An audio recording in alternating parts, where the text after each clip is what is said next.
And I'm Meghan, and we're here in Stormont Castle today interviewing Mr. Kelly. How would you like to be addressed for the duration of the interview? Gerry. Okay. What got you involved in politics?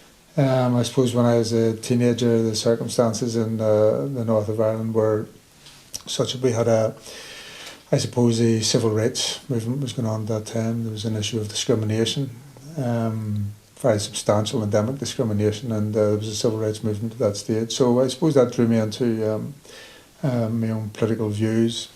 I then got a job as a civil servant, a local civil servant in the electricity department in Belfast, and I found even there that there was issues which I thought should be addressed. From that, I ended up, there was a very, if I could describe it almost as a revolutionary situation, I suppose, around that time, and the atmosphere then, to cut a long story short, I made a decision to join the IRA, and I was involved then in a military way. I ended up in jail. There was a quantum leap.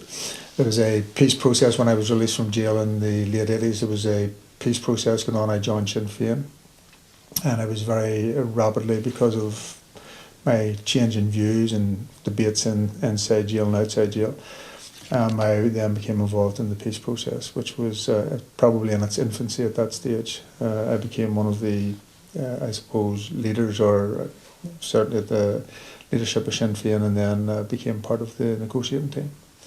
So from that we ended up, I suppose, after some substantial negotiations, having an agreement, the Good Friday Agreement, and I was then elected as a member of the Legislative Assembly, and the Assembly went up and down. It was a bit start-stop, but we eventually got the Assembly set up, I believe, and I hope certainly, more substantially bedded in, that it will survive the situation and will improve.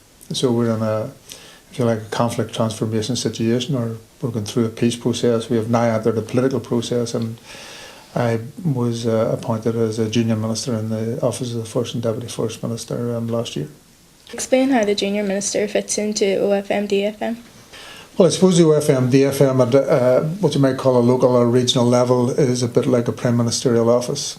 In our case, because the agreement was that we should have a power-sharing executive because of the historical difficulties and because of discrimination, then we have a First Minister and a Deputy First Minister, which in essence are really two co-equal ministers.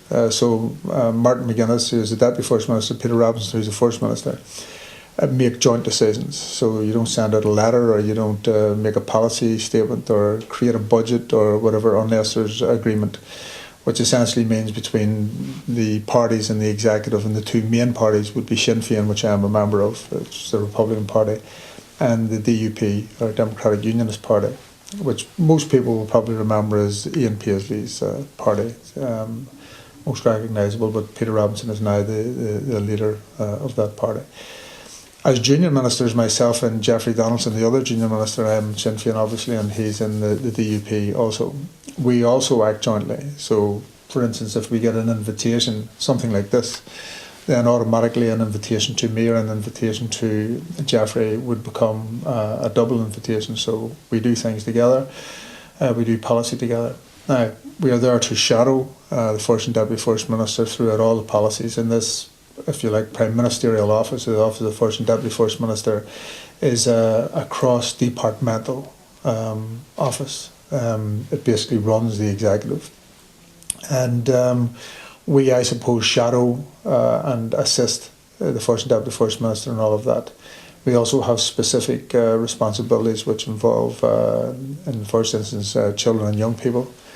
Alongside that, we also very specifically deal with older people. For instance, there's a legislation coming through for an Older Persons Commission.